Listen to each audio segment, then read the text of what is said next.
Hello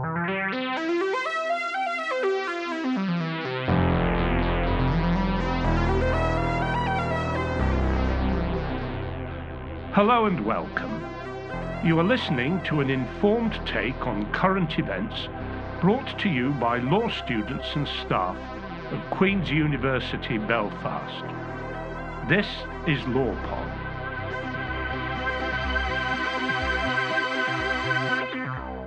Hi everyone, welcome to LawPod. I'm Ruby.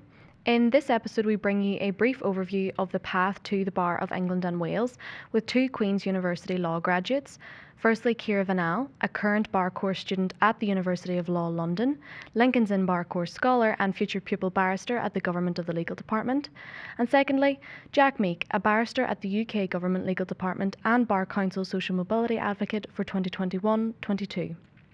Keep listening to find out how to best apply for scholarships, study on the bar course, and gain insightful advice on the advantages of mentorship, pupillage applications, and interviews. Enjoy! Hi everyone, so my name's Kiera Vinall. I started at Queen's, so started my law degree in 2018, and then so I've graduated just this summer, albeit virtually. Hopefully that won't be the same for you. So finished my law degree this summer, and then I was lucky enough to get a scholarship from Lincoln's Inn, which sort of fully funded my bar course. So I started the bar course at the University of Law in Bloomsbury, so in London. So I started that in September of this year, and I will finish that in May of next year. And then after that, I will be starting pupillage at the Government Legal Department in September 2022. So there's just sort of my path, I suppose. When I was at Queen's, I got involved with mooting with Dr. Kappa. I was also involved with Queen's Women in Law. They also, host some great events as well. So definitely look out for those. They host different events on not only just Paths to the Bar, but other things to do with law too. That I suppose is my path here today. I went to a lot of these types of events when I was at Queen's too, and I found that they were really helpful. And I think for me, I found that the ones that were a little bit more informal, just more of a kind of chat and advice rather than sort of a presentation, I found those a bit more beneficial. So that's kind of the way that we've hoped to structure this event today, and I hope you'll take something helpful away from it. But yeah, thank you all for coming. I'll pass back to Jack. Thank you. And I'll apologize in advance. My introduction will probably be a little bit longer on the basis that I'm much older and sort of been around. But I am also a Queen's alum. So I started at Queen's in 2007 studying law. And I, aside from a year out in the United States to study business as part of what is now Study USA, what was then the Business Education Initiative, I graduated in 2011. And then I stayed on at Queen's to do a master's degree in human rights law before then coming across to England. And as you can hear, I am a local of Northern Ireland. So it was a complete change in scenery for me to come across to England. So I studied my bar course in Manchester in 2012, 2013, having had the benefit of a scholarship from the institution itself to part fund my studies. And then after that, obviously throughout all of this time, you're applying in the hopes that somebody will see your potential and take you on so that you can enter practice. It didn't work quite so smoothly for me. So I was called to the bar, which is sort of formal your recognition at the end of your academic path studying the bar in 2013. But I didn't commence practice until September last year. And in the meantime, I did a number of things. I came back to Northern Ireland for a few months, and I worked at Herbert Smith Freehills as a paralegal whilst I was studying for the New York bar, which I subsequently sat and passed in February 20.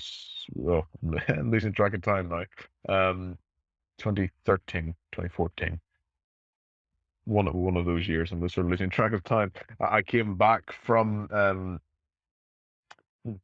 so after taking the New York bar exam, I transferred back to London through Herbert Smith to continue my work as a paralegal before then winning the scholarship from my Inn of Court. And we'll speak a bit more about Inns of Court and things shortly. To go out and work at the European Court of Human Rights for 3 months at the beginning of 2015. Came back from that at the beginning of April 2015, and after a few months of sort of looking for work, I then moved to Thomson Reuters Practical Law. All of you are probably more familiar with Westlaw, so part of the same company, and I was working there in an editorial capacity for 5 years. So firstly in civil dispute resolution, international arbitration, and then latterly for Brexit, covering Brexit. And obviously, that's all very useful experience. And finally, I was offered pupillage to start practice with the government legal department in September 2020. So I qualified as a barrister in September just past, and I'm now currently working in the Cabinet Office on the Northern Ireland Protocol. So you'll appreciate that there's very little I can say about that, and I'm sure there's a personal interest for some of you on the call, I'm sure. And then I will move to do commercial law within government in March, before then sort of seeing where things stand in September next year, whenever Kiera's starting. So I'll see what position I'll move to within government at that point. So that's well, I've kept that as brief as I can, potted history by means of introduction. But we thought, as I say, that we try not to take up too much time just us talking at you, because we think it's more useful for you to be able to ask questions of us and us to sort of, and no question is too silly. You need to get the answers, and the only way you're going to get them is by asking those questions. But I echo what Kiera said about the events and things at Queen's. I know Kiera was involved with Women in Law, and I came along and spoke at a Women in Law event last year.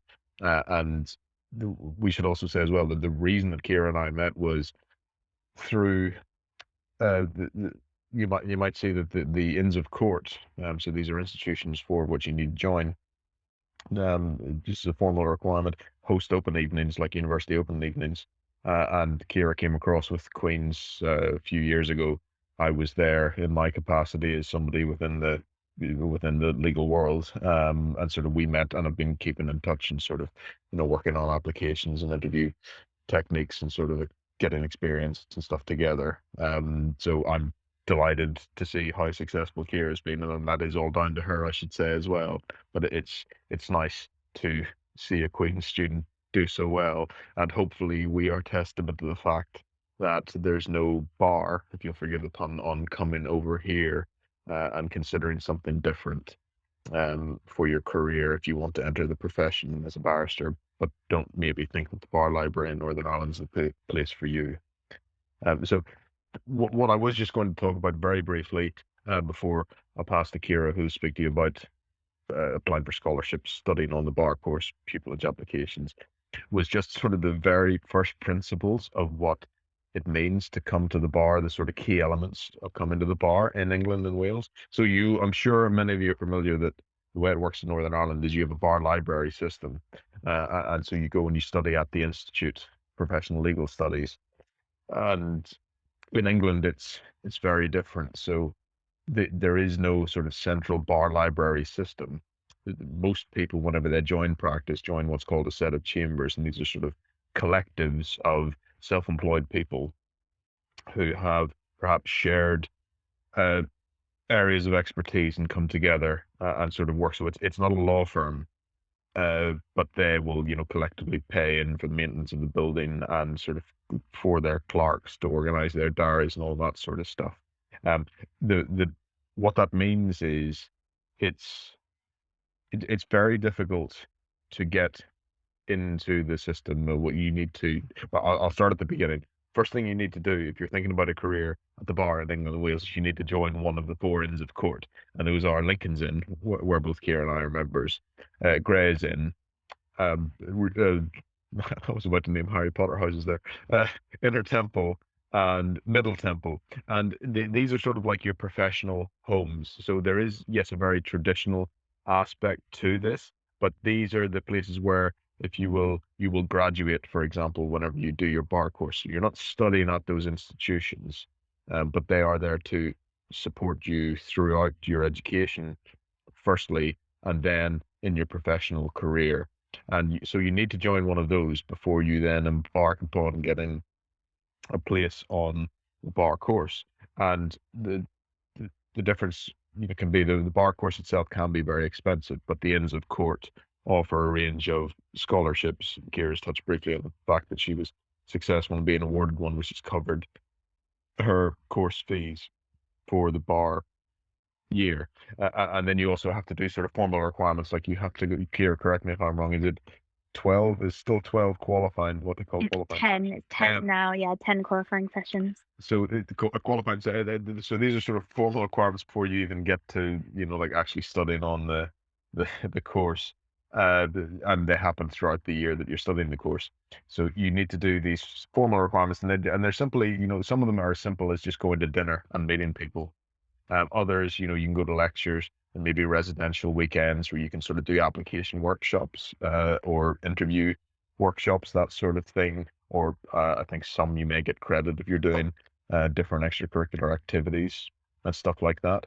And the Inns of Court, I'm very much involved in mine, and sort of as of the new year, I will be on the interview panel for scholarships for people coming or wanting to come to the bar. So you need to do that, and then of course you actually need to study a bar course to actually qualify to get called to the bar. So it's very different from an academic year of study. Kiera's obviously on this course at the moment, can speak more directly to it. But what I've advised Kiera in the past, and the way I find it, was that the course itself is not any more difficult by any means than the degree path that you're on now, but there's a lot of work to do in a very short space of time, and it's all practically focused. So you're not speaking in hypotheticals, you're not speaking about theory, you're actually applying the principles of what it will mean. So it's like taking your driving lessons to learn how to pass your driving test. So then once you get that, you'll be called to the bar, all being well. And then the next two steps is if all goes smoothly, you're offered what's called pupillage. So this is your apprenticeship year. And as I say, it's a very tough system to get into. There are very few places, and it's very competitive. It took me 6 years of applying, but if anything, I don't say that to sort of scare people. I sort of say that to give people optimism that if you persevere, you will get there. There are tricks that you can learn and pick up along the way on how to do applications and how to do interviews, the types of experience that you want to get. But it's a 1 year apprenticeship, and then after that, you hope to secure what's called tenancy, where basically they agree you've successfully completed pupillage for all of their purposes, and that they'll keep you on, and then you are a barrister in your own right, and you can take your own instructions and work within that set of chambers. That's sort of the traditional route. Kiera and I are slightly different in that I'm an employed barrister, so I'm employed by the government, so the training program is slightly different, and we can certainly talk about that if people have specific questions. But I thought for immediate purposes, it was best just to sort of give the first principles of what it means to sort of joining in, try to get a scholarship, uh, do the bar course, do pupillage, and then hopefully get tenancy. So I've rambled on for a little bit there, but we thought then within sort of that stuff, there's a subset of questions that Kiera might be able to answer on applying for scholarships, studying on the bar courses she's doing now, and then the process of doing pupillage application. So I'll hand back to you, Kiera. Perfect, thank you.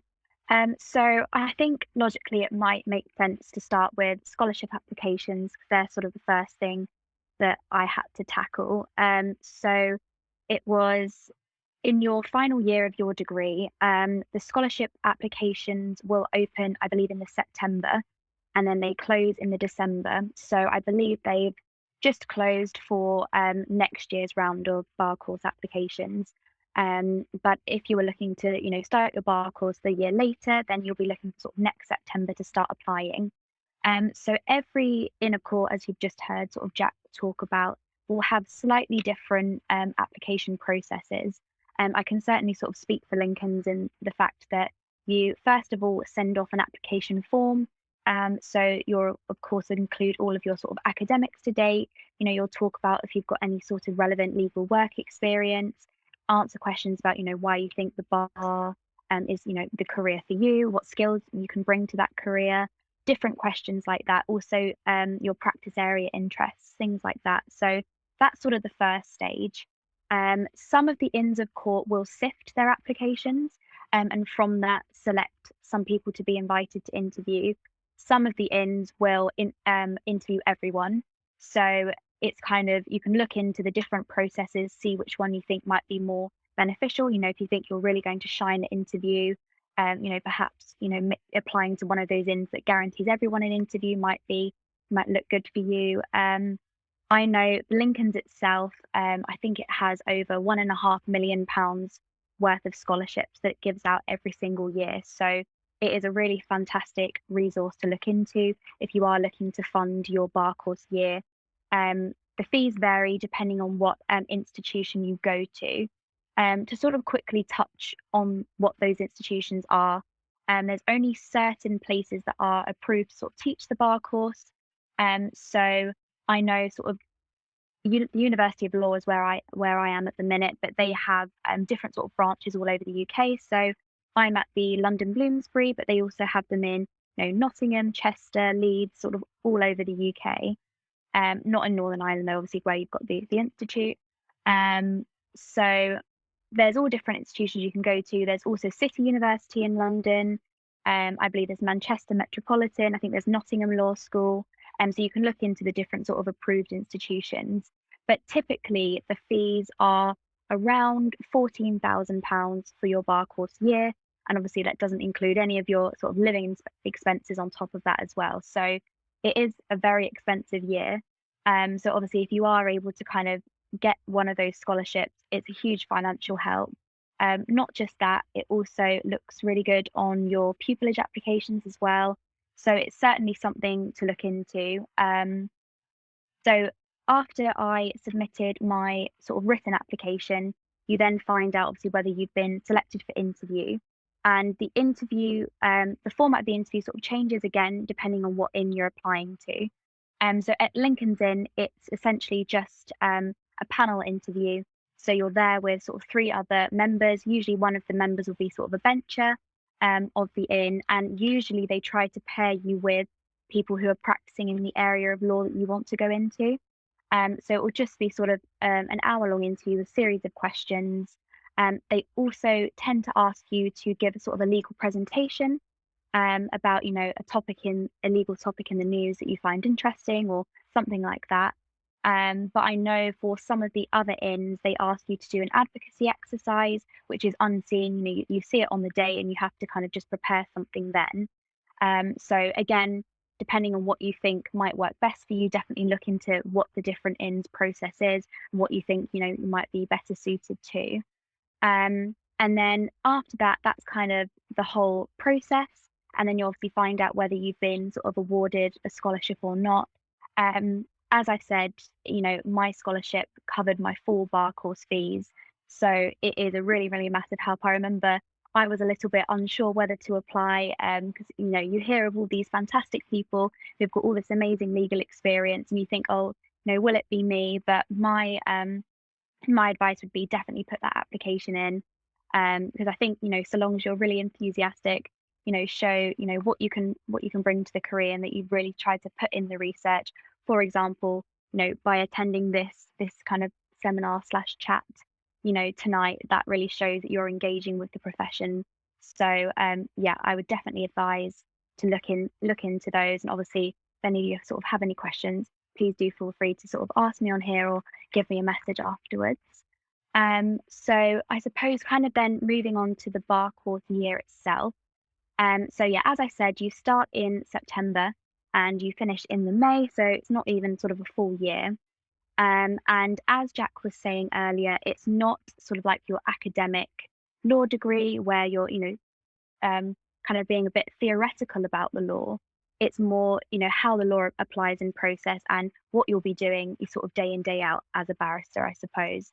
So the way that my classes are split is I have litigation classes, and they are essentially the procedure behind the law.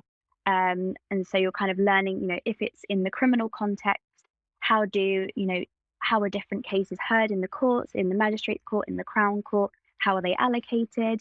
And then you also have your skills side of things, So it will be things like, how do you conduct a conference with your client? How do you do, a civil submission, such as like applying for strikeout? So you have those kind of two different aspects. So it's very engaging because you have those advocacy sessions every week. You will also touch on things like professional ethics. So, you turn up one day and with your pupil supervisor and they're drunk and they can't deal with their case, what do you do? One of those kind of typical scenarios, and you need to sort of know what are your professional obligations. So that is kind of the bar course, I suppose, in a nutshell. As Jack was mentioning earlier, also whilst you're doing the bar course, you also have to attend 10 qualifying sessions. So these can take quite a range. So they can be things like lectures. So you can go and listen to, for example, I went to a lecture the other day about the employed bar, because obviously, that's the route that I'm going to be taking. So I got to hear from people in the government legal department themselves, and often they'll sort of hold like drinks receptions or sometimes dinners afterwards as well, which is great not only in sort of the fact that you can mingle with other, other barristers in the profession, but also other bar course students as well. Because obviously, the bar course is not necessarily an easy year, as Jack was mentioning earlier. It's just a lot of lot of volume of work in quite a short space of time. So it's nice having, meeting other people that you can kind of lean on each other's shoulders and, moan about the bar course with, I suppose. So I would definitely recommend to get involved with your in. I've been trying to do so. I've done sort of 7 qualifying sessions already, and they've all been really great. So definitely get involved with your in if that's the route that you choose to take. And of course, Jack and I are going to be biased and say choose Lincoln's Inn, but no, all of the inns essentially do the same thing. So if you're worried about, is there a particular inn that's better than the other, or which one should I choose? They all will do the same thing. They all kind of provide qualifying sessions and hold different events. So it just depends on what you're looking for. Lincoln's is the oldest inn. So it depends if you're looking for what's the best looking inn, or which one has the most scholarship funds. There are lots of different reasons that people take for choosing the different inns. But if you're worried about which one should I choose, don't be, because whichever one you choose, they will all be a fantastic place to be. But of course, we will say choose Lincoln's Inn. So moving on, I suppose, to pupillage applications.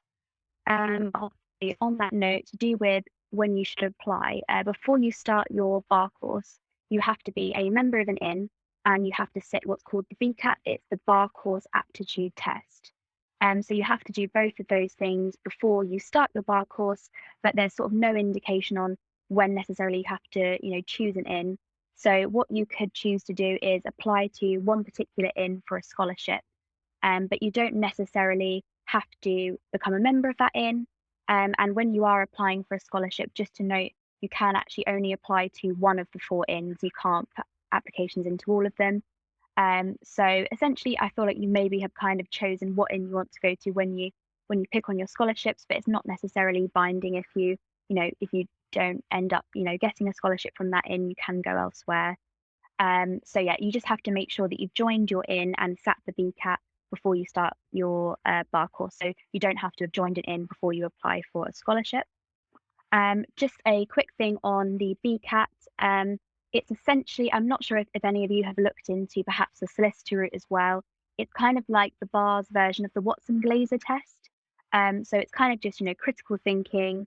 You have to just deduce certain things from, they'll give you like a paragraph, and you have to deduce what, arguments from that particular paragraph, and what would be a strong and a weak argument. There are practice tests on their website. It's nothing too scary. Don't worry about it. As long as you kind of have a look over the practice tests, you'll be absolutely fine. It's just a thing to think about, obviously, if you are thinking to go down that route. So yeah, no, finally getting to pupillage applications. So pupillage applications are sort of run through a centralized system. It's kind of like the UCAS for pupillages. That's the way I would kind of describe it. So every year around actually this time, I think it was a couple of weeks ago now, that the Pupillage Gateway opened and all of their advertisements were released. So it's not kind of like a normal job where you can kind of just apply at any time sort of throughout the year. Every year, the pupillage gateway will open around this time of year, and then it closes the first week of February. So you kind of have to put all of your applications in at once. And so that's why it's often known to be a bit of a stressful period of time, because not only are you perhaps maybe, in your final year of your degree, or you're on the bar course, you're also sending off multiple applications as well. So yeah, something is be mindful obviously of that time frame, because it only happens once a year. You can't apply any other time throughout the year. Um, so they will all be released on this pupillage gateway. You can make a login for free and kind of have a look now, even if you're not thinking to apply for another couple of years. You can just have a look, see the type of things that are asked. Usually there'll be quite standard questions such as, why do you want to be a barrister? What skills will make you a good barrister? Why this particular chambers? But some chambers will also ask you different questions. They might have had a particular case that they were working on, quite a big case, and they want to hear your analysis or your thoughts on it. So you can kind of just scroll through the gateway. You can filter it based on what area you want to go into. And you can kind of have a look now if you want to, and just start getting a bit of an idea of the types of questions they'll be asking. So you can apply to up to 20 chambers on the pupillage gateway every year. However, I probably should mention that not all chambers will take applications through the gateway. So all chambers have to advertise. If they have a vacancy, it will be on there. But sometimes they will sort of do their own sort of private application cycle. So instead, you might send a CV or cover letter. So also, if you're looking to sort of maximize your numbers, if you have the time, also look at those sets which are sort of non-gateway as well. And of course, I guess I have to do a little bit of a plug for the government legal department, given that we're both going there. So their application cycle actually runs outside of the typical pupillage gateway cycle. I believe they're the only one, maybe alongside the CPS, that actually run outside of the pupillage gateway cycle. So their applications open in June, and it's a slightly different to pupillage gateway in that the pupillage, typical pupillage, you send off your application form, and then what will then happen is you'll find out if you've been invited to interview, and there's usually a few rounds. So typically the first round is questioning on your application form, just finding out more about yourself, about your legal experience. Often then second round interview will be, you will have an advocacy task alongside a bit of an interview. And then some chambers will also do sort of like a third final round interview as well. But it's all sort of centralized. So I think it's something like the 6th of May every year, you'll find out from your chambers whether you've been sort of offered pupillage, and then you can kind of select as and when that happens. So that's kind of a brief overview of how it happens for chambers. But for government, it's more of a sort of civil service type application. So you will first put in an application form, then it's a number of tests like a critical thinking, situational judgment, verbal reasoning, and then it's kind of like a video interview, and then you will have what's called an assessment center. So you have like a written task alongside another interview, and then so that's the process for government. I mean, we can talk about it in more detail, obviously, if that's of interest, but don't want to bore those who it's not of interest to. But just to kind of show you the differences there between obviously the application for self-employed bar and employed bar. So I think we can obviously go on to a bit of advice for applications and things like that. But I think I'll pass over to Jack to maybe get us started on that. But hopefully that's a good overview of everything. That's great. Thanks, Kiera. I was just going to add a couple of points. If people are concerned about money, and if you're not in a position where you're fortunate enough to get a scholarship to do the bar course, there are career development loans available from banks. Maybe not the most appealing route to go down, but we should all. I can sort of say at the outset, pardon me, that even if you're not in the fortunate position where you're going straight into pupillage after your studies, doing the bar course, you will get good work afterwards, which is relevant, which is in the legal sector, if that's what you want.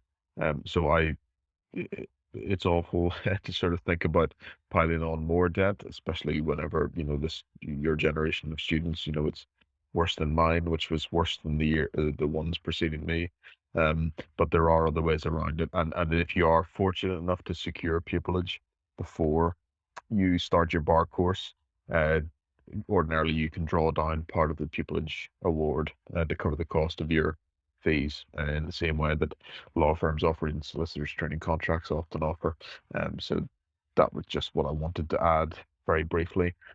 So yeah, I thought it was useful. It would be useful for me to give my perspective as a practitioner now into the sort of application and interview process, because and Kier will attest to that, sort of just showing how there are certain little tricks and there's not that you can sort of do, and if you put the work in and get the sort of mentality right, and sort of understand the questions that you're being asked and answer them in a particular way, it's sort of maximizing your opportunities for success in terms of being invited for interview, for example.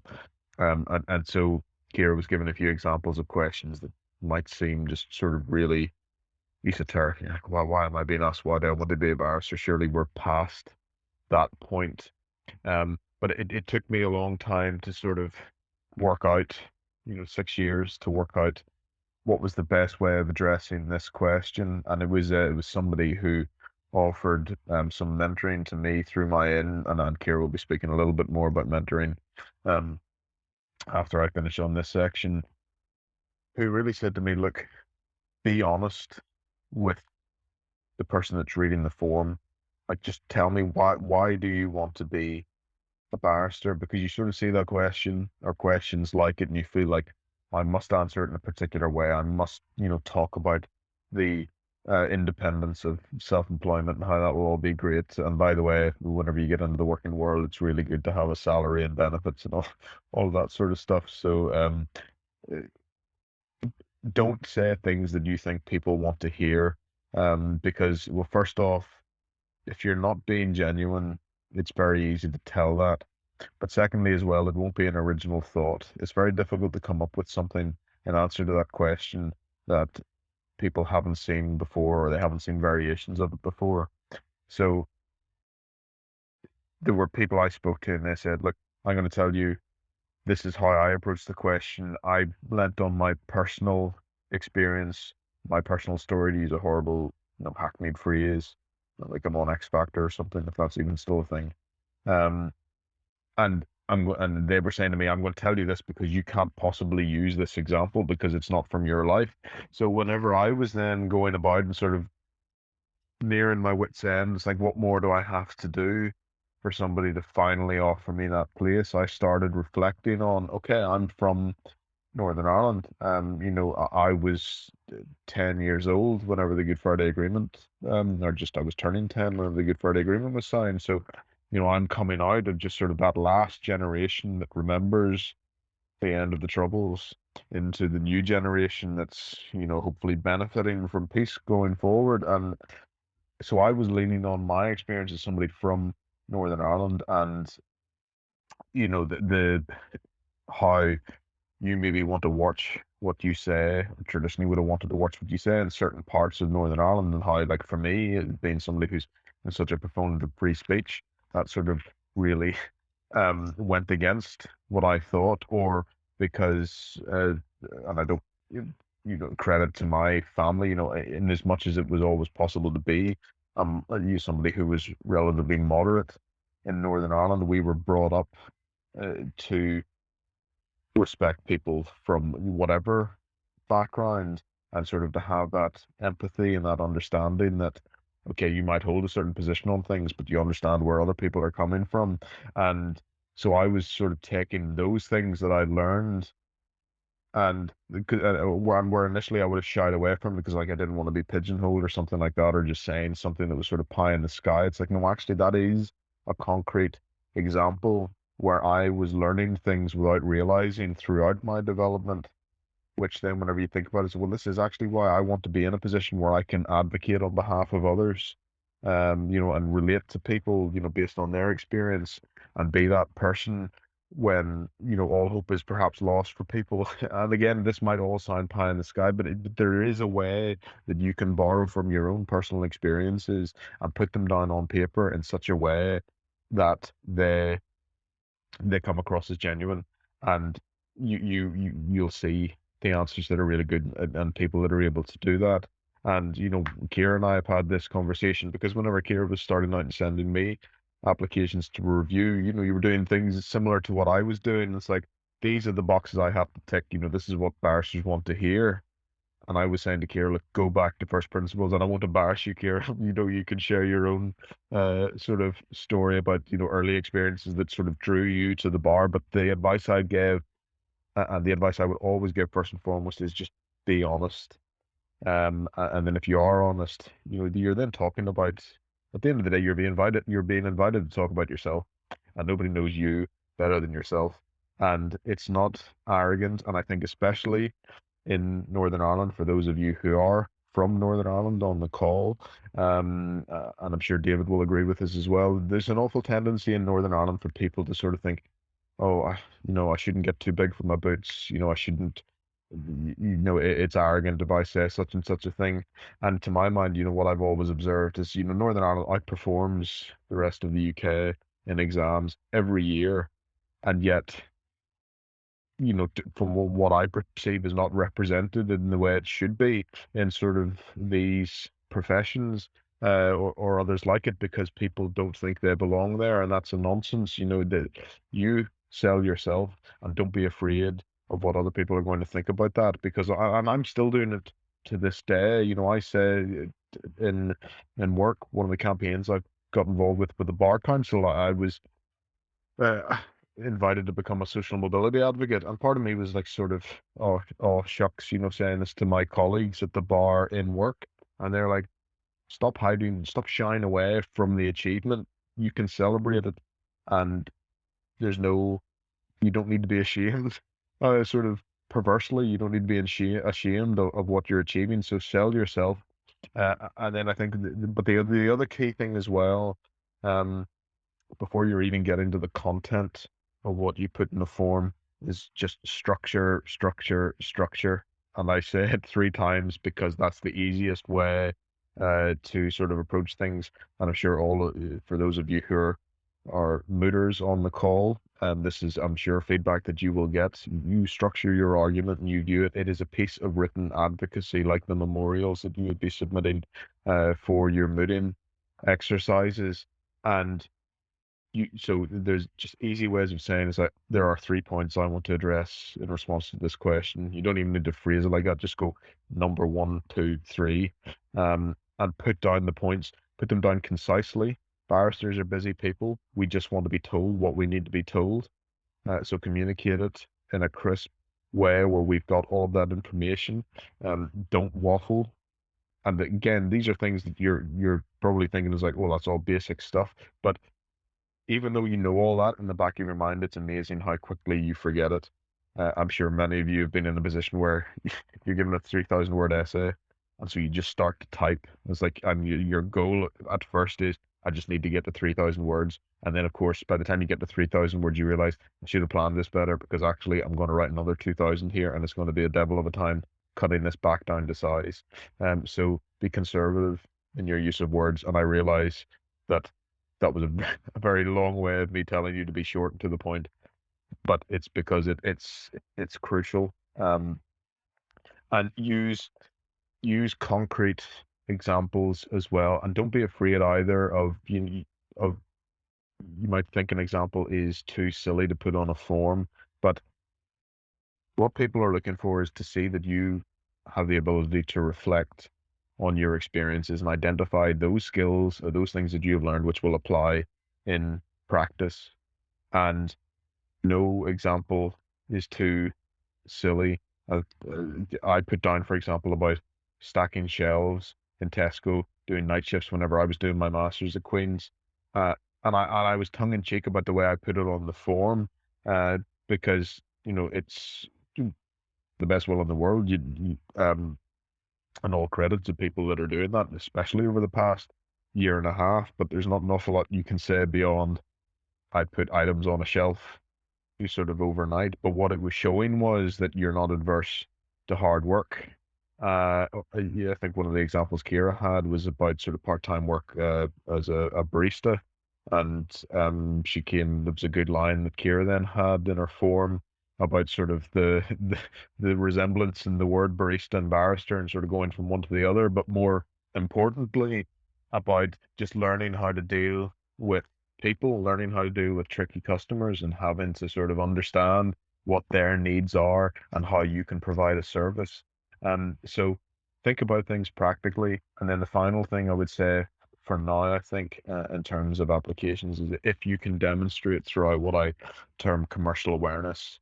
And what I mean by that is sort of have an understanding about the fact that the law is a business. And I don't necessarily mean that you're going to be going into sets of chambers or to anywhere else and say, look, I was a paralegal somewhere, and therefore all the solicitors I work with will give me work.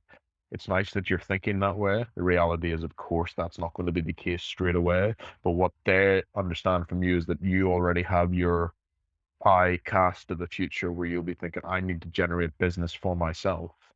And they see that I'm willing and able to do that long term. And so they'll invest in me because I can enhance their reputation. So always remember that wherever it is you're applying to, they want to get something out of you as much as you want to get something out of them.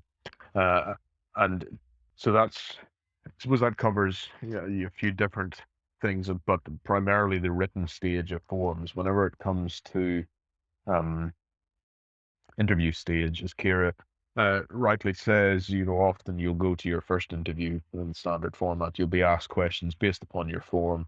You'll maybe be asked an ethical question.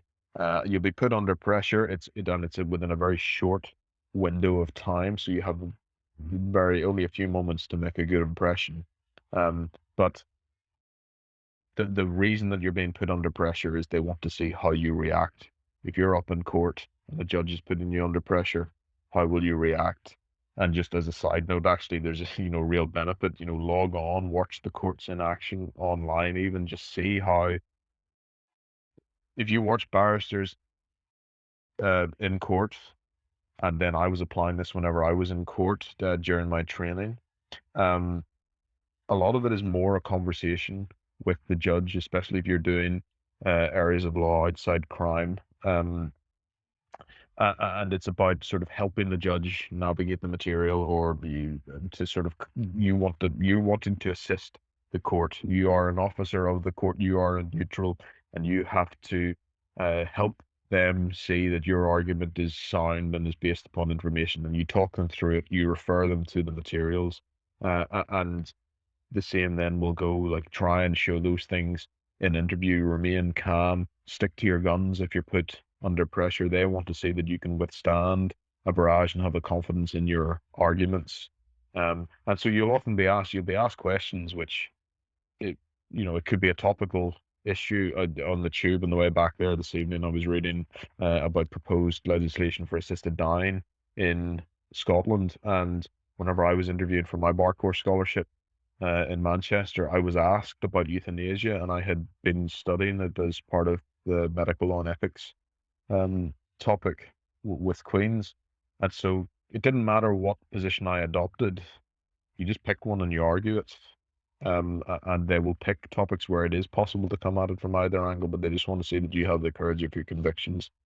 And then, as Kiera says, yes, in the second round, if you're lucky enough to be invited back, you'll probably be given, a mix of maybe a written exercise. You might get an oral advocacy exercise. The panel will probably be a bit bigger. The interview will last a bit longer.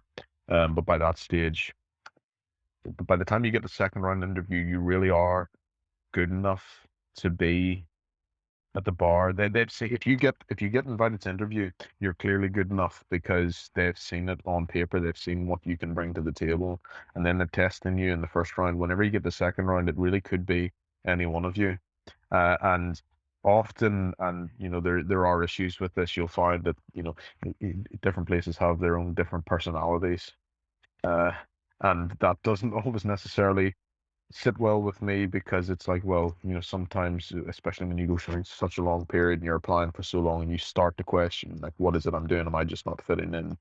But, by and large, just a more general point, the bar is a friendly place. Many people do their best to help other people, and it is a small world, but I don't necessarily mean that in terms of its representation. It's still got a long way to go, but it is getting better. But what I mean by it being a small world is like if you use your institutions like your Inns of Court or your work in solicitors firms, you will get to know people at the profession very quickly. Um, and it's and even just as sort of a personal example from Kiera and I, in terms of how much of a small world it is, that we've actually ended up just completely coincidentally being neighbours in Kent, just completely coincidentally. But I will go at times. If I go to Leeds, the last time I was in Leeds, I just ran into somebody that was on the bar course at a different institution, and we just recognised each other and stopped for a chat because you're often at training events together, and it is worth sort of making use of those contacts that you have. So there's no trick to networking. Um, and whenever I say networking, it's not necessarily in that horrible sort of old boys club. There are elements of that, but I actually think, if I can sort of say this, that arguably that's worse in Northern Ireland, and others can perhaps, and that sort of perhaps speaks to one of the reasons that I opted for the bar over here. But again, sort of very long and rambling. But on that note, just in helping people, I think Kira was going to speak very briefly about mentoring. I'm sure we want to get to questions as well. I was just going to give a quick view on pupillage and practice afterwards, but hopefully this shouldn't take too long. So, Kira. Yeah, no, it won't be too long because I know you probably want to enjoy your evenings. But no, just to sort of quickly echo based on sort of applications, what Jack was saying just then. I think what's important to remember when you're writing your applications at the end of the day is that barristers are just normal, everyday people. I think sometimes it's quite hard to remember that because you think, you need to impress them, but they are normal people and they just want to hear interesting stories. They have hundreds and hundreds of these applications to read, and if every single one says, oh, um, you know, in my spare time, just I read, or just if just something that everyone's going to say, they're not necessarily going to find it very interesting. Whereas if you have, an interesting story that inspired you to, start looking into law, or if you've got a really kind of cool, unique hobby, definitely include it. You might think, well, how is it relevant to law? But all it takes is for someone at Chambers to have that cool, unique hobby as well, and it makes you memorable. So I would say, definitely, just feel free to kind of put down whatever you think can be sort of tied to the law, even if it's not necessarily legal in itself. You can kind of make, deductions. So for example, it might be that from that particular thing, you've got interpersonal skills that you've gained from that particular task. So don't kind of write things off if it's non-legal. They definitely want to hear about things that you're doing outside of the legal sphere as well. Um, and then just a quick thing on kind of picking chambers too. My key tip would be just have a look at a few chambers websites and just look at their list of barristers. I think what's particularly helpful is look at their recent pupils, have a look at their profiles. Then you'll get a bit of an idea as to, what they might have done, what university they went to, what grade they got, what they did before coming to the bar, were they a paralegal, etc.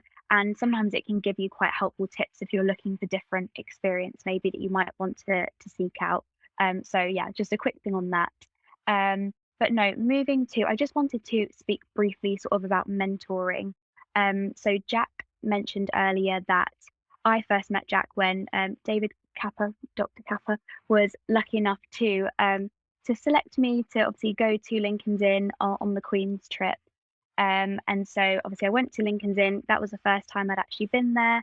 And it's sort of like a university networking dinner. So they kind of give you a talk on, what the inn does, how you can join, so you can get more information about it. And also you then sort of have a dinner and you can sit and they put you sort of with barristers so you can sort of chat with them about what life at the bar is like, pupillage, all of that kind of stuff. And it was there that I met Jack at the time. So I was only in my first year of Queen's. And yeah, obviously we got speaking, and I sort of said about my aspirations for the bar. And ever since, Jack's been really, really helpful in any time that I had a question that I wasn't sure of, I could sort of go to him, and throughout his experience he was able to sort of pass on what he'd learned to me to sort of make my experience easier, which obviously I'm very, very grateful for. And so I would say if you sort of have the opportunity to reach out to people, definitely do. Don't be shy. Have the confidence to just reach out because, especially at the bar, as Jack was saying earlier, people are very friendly. They've been through the process themselves. They know it's not easy. And I know sort of from myself, having the support from Jack has been, so, so helpful. And because of that, I've actually sort of started mentoring someone now who's just completed their law degree. They're on the GDL at the moment. They're hoping to go to the bar. And I think there's that element of kind of wanting to give back, definitely, because people have been through the process. So I myself don't have anyone in my family that's, involved with the law. So it was, a bit of an alien concept to me, especially, with how complicated, I suppose, from an outside perspective, going to the bar might be. And so I would, yeah, definitely say if you are able to sort of reach out to anyone, feel free to reach out to the both of us after this talk. I know we definitely love to, answer your questions or help you in any way we can. Because yeah, I know for sure that I definitely couldn't have done it without Jack. So yeah, do feel free to reach out to us and do just put yourself out there. Don't worry about, them not coming back to you or anything like that because you don't know sort of what experiences you might get out of it. Like I did, for example, a mini pupillage when I was 17. And I've kind of kept in contact with the barrister. And, now I was able to kind of get some sort of like paralegaling role from that. So definitely, the power of networking. It is a really great skill to learn as well. Obviously, once you get to the bar, if you're self-employed, you will be trying to kind of help get your own work. So having those interpersonal skills will be really helpful. So yeah, I just wanted to sort of really echo that if you are able to reach out to someone and to gain advice from them, it you're able to learn from all of the things that the experiences they've had and all of the hard ways they've had to learn certain pieces of information. They can kind of just pass that on to you and it makes your life so much easier. So definitely look into that if that's something that you're interested in. There are lots of different sort of mentoring schemes. Obviously, we're here today, obviously, as alumni of Queen's, we would love to help out. But there's also different kind of associations for different areas of law as well, which all have mentoring schemes. So does Lincoln's Inn as well. So that's something that, I've got myself involved with. So there's lots of different, avenues that you can seek help and advice from. Even just, messaging someone random on LinkedIn that's at your dream chambers, just do it because it will, give you so much sort of helpful advice and insight. So yeah, I think I don't want to be too long because I know we probably want a chance to get to questions. But hopefully that kind of quickly sums that up. Yeah, thanks, Kiera. I should say as well that from my point of view, in terms of the people that sort of I identify and sort of enjoy mentoring, so Kiera's been the model mentee and sort of, yeah, but and as far as I think the both of us are concerned, sort of that professional relationship will continue, and obviously just again, Kiera's coming in to work with where I'm working, and so hopefully then I sort of joke with Kiera that in time, if ever I'm applying to become a QC, she can do a reference for me. But more seriously, in terms of what I'm from as a sort of without sounding too full,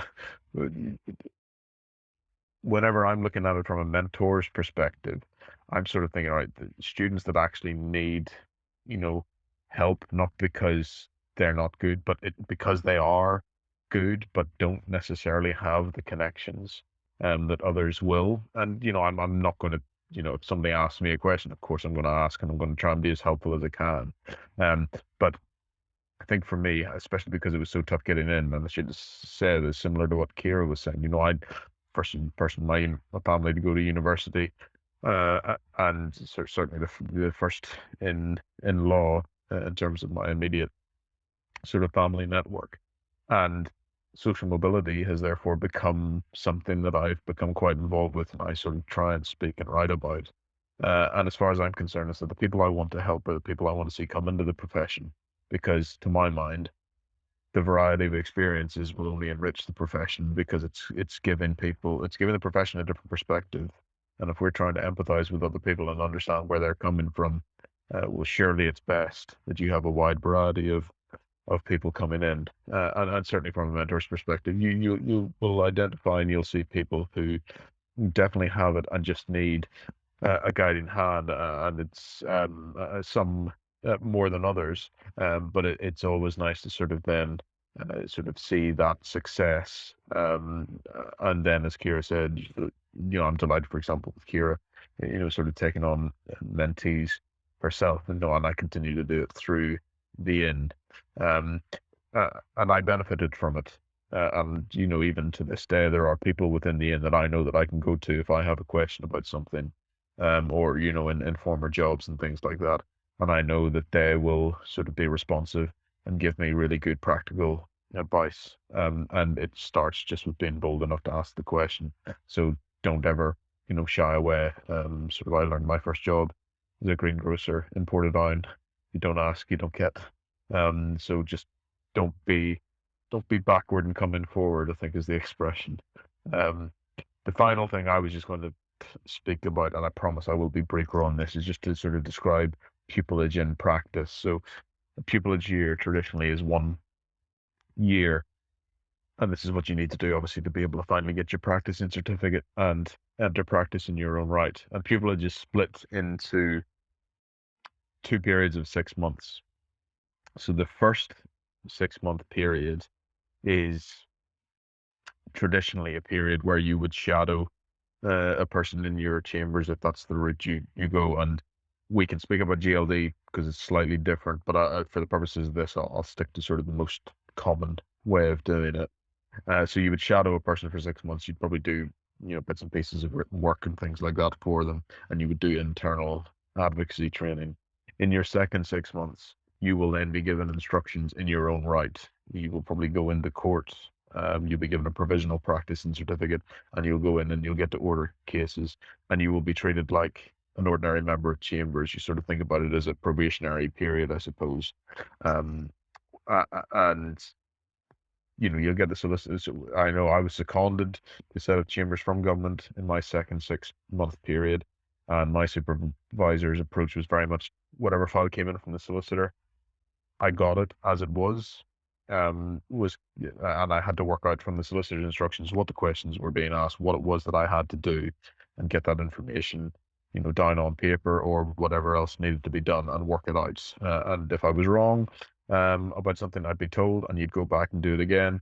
But you, you're not necessarily going to win praise on a regular basis because it's the day job. That is what we are paid to do. And it was an immensely beneficial experience in terms of learning the independence required and having the courage of your convictions and the confidence to do the research and apply it practically and come up with the solution. Sometimes the questions the clients don't even know that they're asking, and putting it away and guiding them. And this is what you need to do next. This is your likelihood of success. This is the information I need from you, the solicitor, or the lay client, to sort of be able to advise on this more fully, that sort of thing. You would be drafting pleadings, it would be going to court and all that sort of stuff. And then after that period ends, all being well, you'll get your tenancy, you get your practicing certificate, and then you're off on your own. But obviously your colleagues in chambers or wherever else, they're always there to sort of, you can talk through matters and things like that. But that's, in theory, that's you, yeah, and you'll develop your expertise as you go. And the benefit of the chamber system is that you have a clerking network at the ready, and chambers will be known by reputation, so you don't need to worry necessarily about scrambling for work if you're in a good set of chambers, because work will be coming in from the solicitors and whoever else that knows that chambers, and it should hopefully make its way to junior members of the profession so that they can gain the experience and work their way up.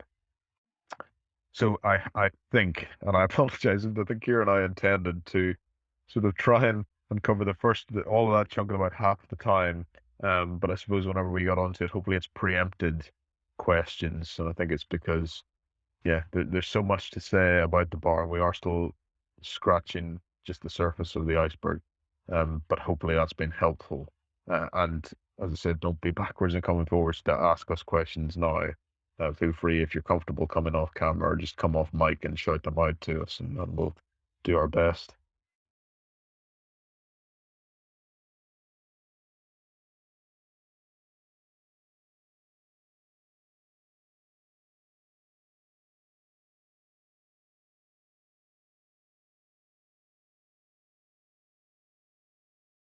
If anyone's there.